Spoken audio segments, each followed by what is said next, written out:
Boa noite a todos. Que a paz do nosso Mestre Jesus permaneça sempre conosco. E nós vamos ver o capítulo 26 do Evangelho segundo o Espiritismo, onde uma transcrição do Evangelho de Mateus, no capítulo 10, e o versículo é o 8, quando Jesus, estando reunido com os discípulos, faz a seguinte recomendação: curai os enfermos, ressuscitai os mortos, limpai os leprosos, expele os demônios, dai de graça o que de graça recebestes.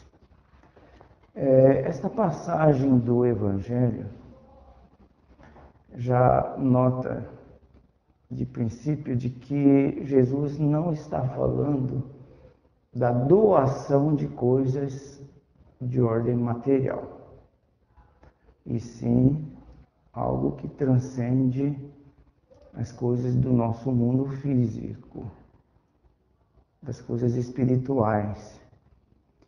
E faz a gente também indagar o que é nosso e o que não é nosso, o que nos pertence e aquilo que não nos pertence. Quando diz aqui, dai de graça o que de graça recebestes. E na continuidade desse trechinho aqui, que Kardec não inseriu, mas nos versículos 9 e 10, Jesus ainda fala: não levai nem ouro nem prata, também não 2 peças de roupas, não levai 2 pares de sapatos. É interessante porque hoje a maioria de nós vivemos em função do dinheiro.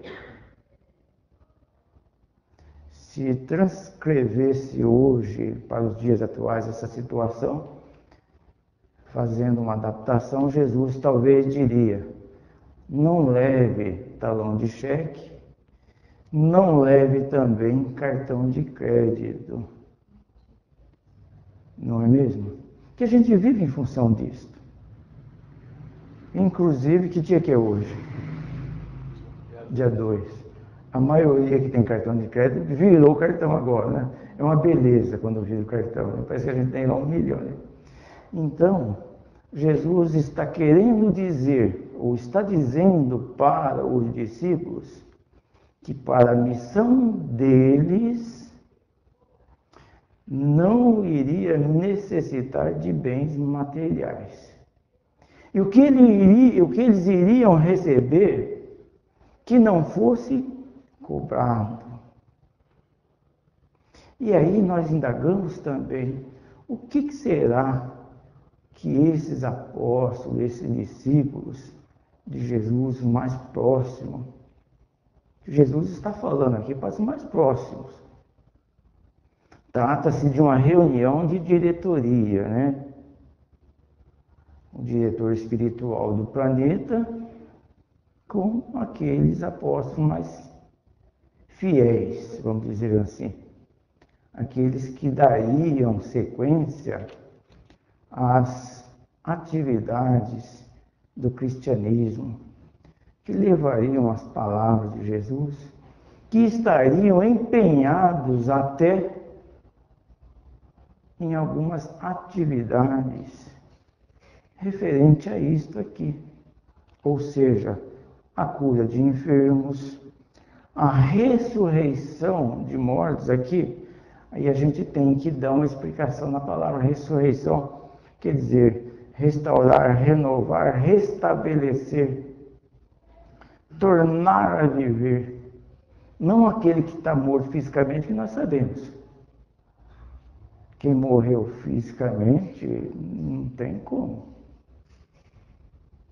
Mas o renovar a vida verdadeira, que é a vida espiritual. E não referente à vida de ordem material. Então eles deram esse prosseguimento.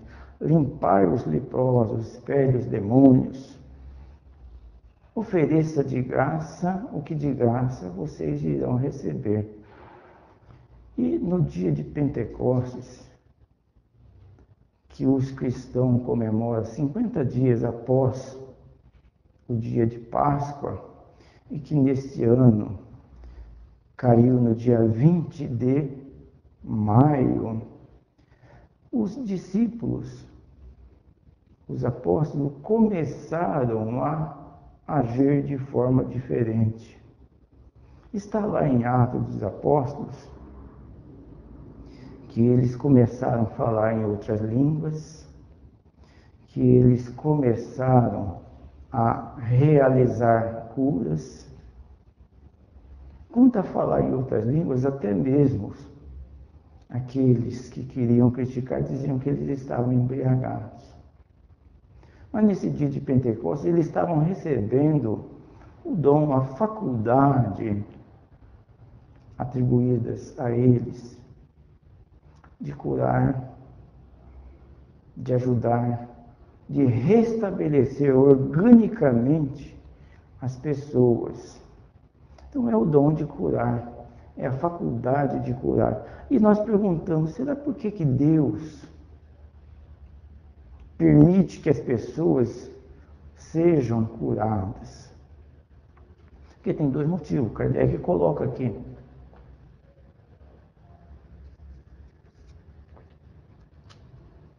Esses dois motivos da cura. Primeiramente, aliviar as dores daqueles que sofrem. E também para curar tem uma certa observação. O mérito, a fé, o momento de cessar o resgate da pessoa. Então, a faculdade de curar tem primeiramente esse objetivo de aliviar as dores. E o segundo motivo é a propagação da fé nas pessoas. Então, isso não é novo. Jesus curou muitas das pessoas. Não curou todas que chegavam até ele. Fisicamente não curou todas. Às vezes a cura é maior espiritualmente do que fisicamente. Mas ele curou muitas pessoas. E os discípulos também realizaram cura. Mas a observação mais interessante aqui é que não fizesse qualquer tipo de barganha, cobrança. Não vai intermediar o dom que vocês estão recebendo a troco de bens materiais. Porque era muito comum isso daí naquela época. Cobrar-se por algum tipo de favor. Então, um alerta é nesse sentido. Não cobre por aquilo que você está recebendo gratuitamente, que é o dom de restabelecer a saúde das pessoas. E também nós observamos que esses ensinamentos de Jesus muitas vezes contrariavam os costumes da época. Porque para o povo judeu, principalmente os fariseus, os saduceus e os escribas, eles cobravam até mesmo para fazer uma prece por alguém. Era uma conduta quase que normal. Esse capítulo ele tem 4 tópicos apenas. E a parte instrutiva, ele não tem a parte dos depoimentos dos espíritos, as questões de instruções mediúnicas. Tem a parte doutrinária que Kardec coloca. Então ele fala a respeito das preces pagas, que vem na sequência aqui, quando diz assim, ó, estando, porém, Ouvindo-o todo o povo, disse Jesus a seus discípulos: guardai-vos dos escribas que querem andar com roupas talares e gostam de ser saudados nas praças e nas primeiras cadeiras nas sinagogas e dos primeiros assentos nos banquetes, que devoram as casas das viúvas, fingindo largas orações. Estes tais receberão maior condenação. Esse trecho está escrito em Lucas, em Marcos e também no Evangelho de Mateus. Então é outra recomendação de Jesus no tocante ao comportamento que os discípulos teriam que adotar. Nem mesmo a prece deveria serem feitas com vista à remuneração. A gente percebe que o que se passava naquele tempo, há 2000 anos, não mudou muito de lá para cá. Mudou no sentido de cultura. Porque naquela época quase todos eram pessoas analfabetas. Não sabiam ler, não sabiam escrever, nada. Quem sabia um pouquinho, tomava a frente. Eram tidas essas pessoas como intermediário entre o povo e Deus. Portanto, pedia-se para a pessoa fazer uma prece. Olha, Deus não observa essa questão em termos de ser dirigido por um ou por outro. O que Deus vê na prece é o fervor, a confiança, a sinceridade daquilo que está sendo prenteado, que está sendo pedido. Mas era norma cobrar. E pelo que diz aqui, cobrava-se bastante. É muito comum algumas pessoas que sabem que nós somos da casa espírita, e elas falam assim, olha, tem reunião tal dia, você pede por mim lá, ou pede por fulano, ou coloca o nome no livro de vibrações que vocês têm lá.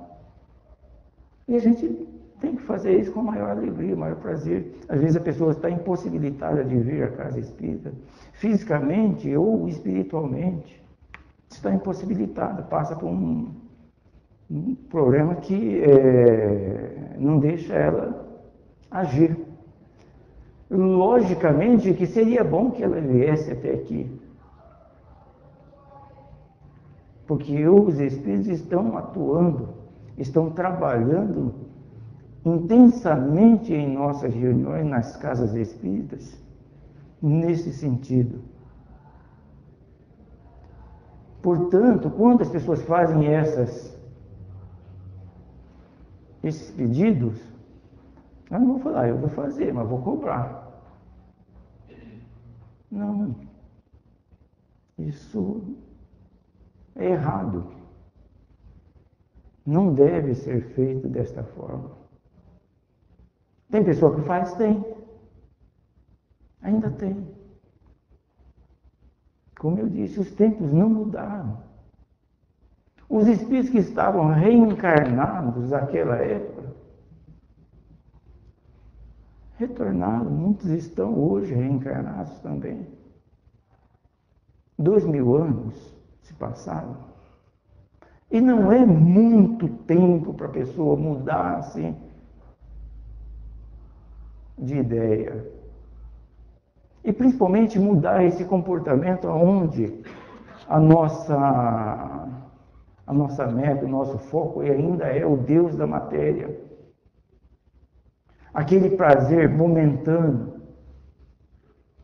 que proporciona a riqueza, que proporciona o dinheiro, que proporciona até mesmo alguns instantes de satisfação, que é possuir algumas coisas. E a pessoa às vezes não pensa duas vezes em manipular a mentalidade de outros em proveito próprio. Pagarão por isso? Provavelmente. Cada ação gera uma reação. É uma das leis de Deus. Causa e efeito. Mas a doutrina espírita nos orienta como proceder também, nos lembrando esses ensinamentos de Jesus. Porque quando eu disse no início, era uma reunião entre o diretor espiritual do planeta e aqueles discípulos predispostos a levar a mensagem cristã. Mas hoje nós, engajados na doutrina espírita, nós também estamos recebendo não apenas esse convite de Jesus, mas também a orientação de como nós devemos nos comportar. E voltando ainda a lembrar, muitas vezes as pessoas nos dirigem pedindo para que faça prece, que realize algum tipo de vibração por ela, e muitas vezes isso ocorre de pessoas que já não estão mais reencarnadas. Conheço pessoas que desencarnaram, amigas, e que manifestam, de uma maneira ou de outra, pedindo para que faça uma prece. E tem um outro inconveniente também, daquele que paga para fazer prece. Dele sentir-se desincumbido, dele sentir-se já liberado de fazer qualquer contato com Deus. E nós sabemos que Deus não coloca essas coisas à nossa disposição. As coisas dos céus não estão para ser comercializadas. E, infelizmente, ainda ocorre isto. Nesta outra passagem aqui, que é muito discutida também,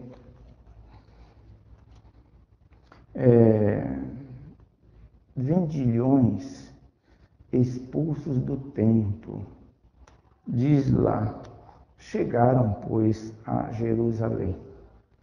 E, havendo entrado no templo, começou a lançar fora os que vendiam e compravam no templo. Quem começou a fazer isso? Jesus chegou e observou o comportamento, como estava ali naquele templo as pessoas. Ele começou a lançar fora o que vendiam e compravam no templo. E derrubou as mesas dos banqueiros e as cadeiras dos que vendiam pombas. E não consentia que qualquer transportassem móvel algum do templo. E ele os ensinava, dizendo-lhes: porventura não está escrito que a minha casa será chamada casa de oração entre todas as gentes? E vós tende aceitado dela covil de ladrões, o que, ouvindo os príncipes dos sacerdotes e os escribas, andavam excogitando, ou seja, pensavam, buscavam uma maneira de que modo haviam de prendê-lo, porque todo o povo admirava a sua doutrina e tinham medo dele. Está em Marcos e é semelhante também em Mateus, esse trechinho. Eu penso que não deve ter sido desse jeito, porque mostra um Jesus truculento. Que os templos daquela época era verdadeiramente um shopping center, isso daí a gente não duvida, porque era. Vendia-se de tudo.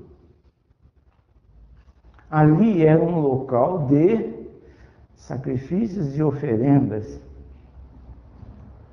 Então, se você quisesse ser agradável a Deus, ou se você quisesse fazer alguma penitência, dependendo da sua quantia, da sua possibilidade, você já comprava ali mesmo no templo aquilo que se você era classe pobre, você poderia comprar um pombo e sacrificava ali mesmo. Se você era um pouquinho mais financeiramente mais rico, né? Vamos dizer assim, se você tivesse mais posse, você compraria um animal maior e já sacrificava ali. Era uma troca, né? Veja que situação que chega à humanidade. Mas não é de admirar que mudou o modus operandi, mas continua ainda nesses termos. Nós temos ainda negócios dentro dos templos religiosos, aonde tem até mesmo a famosa maquininha de passar cartão. Sabia? Tem isso também, né? A famosa maquininha de débito ou crédito. Eu falo muito disso daí. Esse dinheiro de papel vai sumir. Não vai existir mais. Daqui a uns tempos vai ser o plástico. Então já tem alguns irmãos nossos já lá na frente, com o pé lá na frente, já. Jesus desaprova isso, como desaprovou ali quando ele chegou no templo e viu as pessoas. O termo banco veio dali. Montava-se um banco e colocava as coisas ali. Comércio a céu aberto. Não era 25 de março, mas devia ser bem movimentado mesmo. Que um templo religioso deve ser tratado com respeito, assim como todos os locais do nosso planeta, né? Porque é o templo de Deus, é todo o nosso universo. E as pessoas fazem essa troca, fazem isso. Ah, mas se preciso, não há necessidade nenhuma de estabelecer o comércio, principalmente com coisas religiosas. Então a gente tem que ficar com o pé atrás. E depois nós vamos falar a respeito da atividade mediúnica, porque os apóstolos, aqueles que realizaram curas, aqueles que trataram das pessoas, ou aqueles que expulsaram o demônio, que hoje, na doutrina espírita, nós falamos de desobsessão, nada mais eram do que médiuns. Eram médiuns. E o que são médiuns? Como vivem, né? Onde vivem? Na verdadeira acepção da palavra, né? Porque na realidade todos nós somos médiuns. Sofremos influência maior ou menor de um espírito, dependendo das janelas que nós abrimos, influência pode ser boa ou ruim, dependendo do nosso pensamento e aquilo que nós atraímos. E na questão dos apóstolos, dos seguidores de Jesus, que eram médiuns, e nós lembramos que a mediunidade não trata de uma arte e nem de uma habilidade. Trata-se de uma faculdade.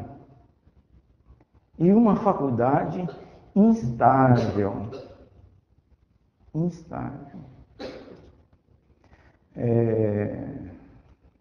Que pode ser retirada a qualquer instante. E principalmente pode ser retirada quando ela está fazendo mau uso desta faculdade. Quando ela está desviando da finalidade desta faculdade. Quando está cobrando, quando está exigindo elogios, que até mesmo o elogio acaba estragando um trabalho mediúnico. Que às vezes o médium ele não tem interesse em bens materiais, mas ele quer ser reconhecido, ele quer ser elogiado, paparicado, e acaba se perdendo. Muitos médiuns conhecidos dentro do movimento espírita e fora também do movimento espírita tiveram a sua faculdade mediúnica suspensa em decorrência do mau uso. E muitas vezes, não só a faculdade mediúnica foi suspensa, mas o seu retorno ao plano espiritual também, antes do tempo previsto. Para que esse indivíduo, esse ser, que é reencarnado, está tendo a oportunidade de trabalhar pelo bem no campo da mediunidade, não se comprometa mais. Porque às vezes a gente gostaria de ser médium, né? De ver os espíritos que estão sentados aqui. Às vezes analisar, né, Luiz, o que está passando pela nossa cabeça. Às vezes perceber algo mais que nós não percebemos. Isso aí a gente gostaria. Será que é fácil?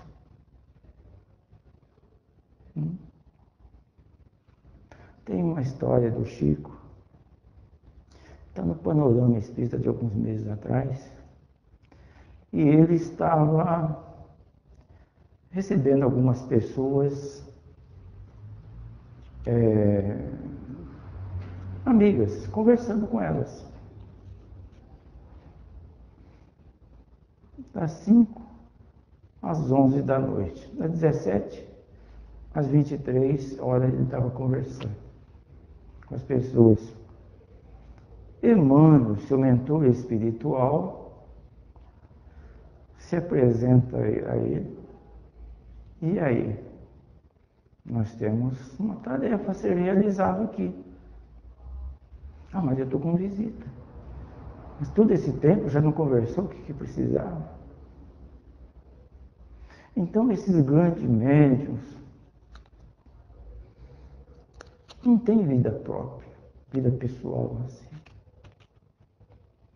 Então, aquele que se candidata a ser médium, já lá no plano espiritual, ele pensa e respeita. Família vai ser aqueles que vão buscá-lo. Às vezes 3 horas da manhã, às 4 da manhã. Não é fácil. E o próprio Chico afirmava: as obras que eu escrevo não me pertencem. Pertence aos Espíritos. Eu sou apenas um instrumento através dos quais ele transmite. Ele poderia vender todas essas obras, milhões de livros, centenas de obras, várias traduções. Só a coleção de André Luiz, das obras de André Luiz, já dava para ele ficar milionário. Mas que importa isso? Aí nós vamos lembrar aquilo que é nosso, aquilo que nos pertence. E o Chico foi taxativo. Esses livros não me pertencem. Essas obras não são minhas. Aquilo que nos pertence é aquilo que nós trazemos e que nós levamos. E o que nós trazemos? Nada. Nada, nada. A não ser aquilo que está lá no Evangelho atrás sobre a verdadeira propriedade. As nossas qualidades morais, as nossas virtudes, os nossos conhecimentos. Isso é nosso. O restante, não. Não nos pertence. Então, aquele médium que cobra, ele está agindo igualmente como os escribas e os fariseus. Ele está agindo igualmente como os vendilhões do templo. É a mesma coisa. Um médico, um outro profissional que estudou, que pagou a faculdade, que doou parte do seu tempo, tem o direito de cobrar. Ele está doando de si. Mas o médium espírita, não. E isso tem um preço, que responderão perante as leis de Deus. Uma vez que a faculdade mediúnica, se ele será beneficiado pela sua atividade como médium, existe também para beneficiar aqueles que estão próximos, aqueles que vêm até ele. Ah, mas se a pessoa precisa trabalhar e ele dedica o seu tempo à prática mediúnica, ele que reserve um período do seu tempo para o trabalho mediúnico, para o trabalho ao seu próximo, e o outro tempo para o trabalho, seu sustento. Chico trabalhava, foi funcionário, fazenda experimental lá em Pedro Leopoldo, depois veio para cá, de volta trabalhava. O apóstolo Paulo, que era um doutor da lei do Império Romano, representando o Império Romano, quando ele passa a ser o divulgador, o maior divulgador do cristianismo, ele volta às raízes da sua família para aprender a trabalhar como tecelão, para não ficar na dependência dos outros. Não é mesmo? Então, dentro do movimento espírita, quando nós deparamos com pessoas que estão atendendo e estabelecendo valores de ordem material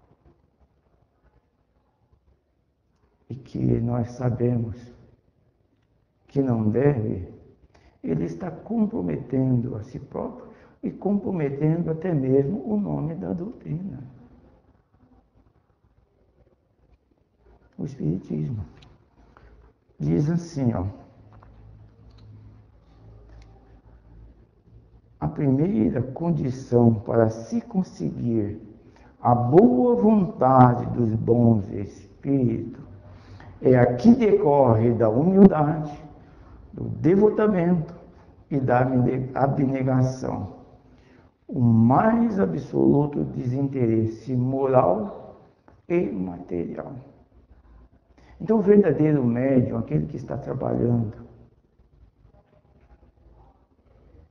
ele tem que mostrar-se o mais absoluto desinteresse material e moral. Mas tem pessoas que enriquecem isso, tem. É um problema dele ou dela. E que, infelizmente, terá que responder perante as leis de Deus em decorrência do mau uso. Então, o dar de graça aquilo que de graça nós recebemos é extensivo a todos nós. Que praticamente tudo de graça é nos oferecido, é dado por Deus. Até mesmo a própria vida é um patrimônio divino colocado à nossa disposição para a nossa evolução aqui no planeta.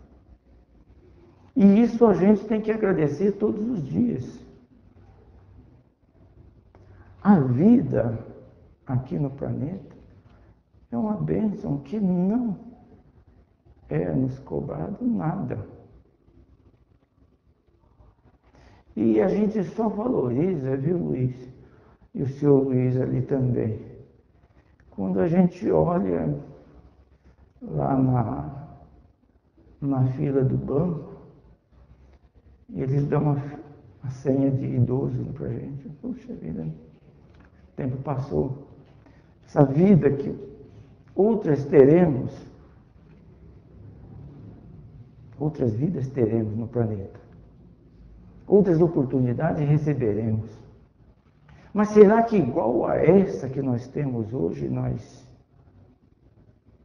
vamos ter? Recheada de oportunidade,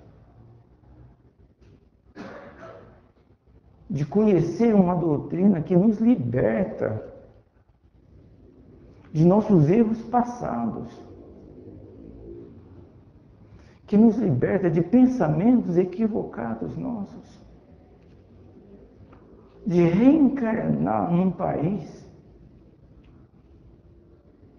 que nos dá total liberdade de escolher a religião ou a doutrina que a gente quer seguir. Será que teremos outras oportunidades iguais a essa? De ser contemporâneos de espíritos que reencarnados aqui nos deixam muitas coisas. E quando estão lá em cima, quando estão no mundo espiritual e ditam alguma mensagem, a gente pega a mensagem, lê aquela mensagem e fala, puxa vida, esse espírito é de ordem superior. Esquecendo que aquela condição de espírito superior foi conquistada aqui, no planeta, dando de graça aquilo que de graça eles receberam, mas que no mundo espiritual eles foram reconhecidos. Então, que nós possamos meditar a esse respeito e não ficar, às vezes, reclamando daquilo que nós queremos receber, daquilo que não nos pertence. A verdadeira propriedade nossa são as nossas qualidades morais e aquilo que nós podemos oferecer para o nosso semelhante. E a cada dia que passa, a cada momento da nossa existência, a gente entende mais, pelo conhecimento que a doutrina espírita nos dá, de valorizar aquilo que nós estamos recebendo. E aquilo que nós estamos recebendo não pode ficar só em nós. Tem que ser transmitido às outras pessoas, através de uma prece em prol daqueles que sofrem, de uma vibração positiva para um planeta melhor, de uma conduta exemplar, para que nós possamos ser reconhecidos como os discípulos do Mestre Jesus. Para que nós possamos ser identificados como aquele que, apesar das dificuldades, apesar das limitações, está lutando para vencer más tendências e sobressair numa condição melhor após a sua curta passagem aqui no planeta. E assim, nós contamos com a ajuda dos benfeitores espirituais. Nós contamos com esses amigos incansáveis que estão felizes, sentem-se felizes quando nós vencemos essas barreiras das nossas deficiências. Então, que nós prossigamos sempre na luta e que a paz do Mestre Jesus permaneça sempre conosco.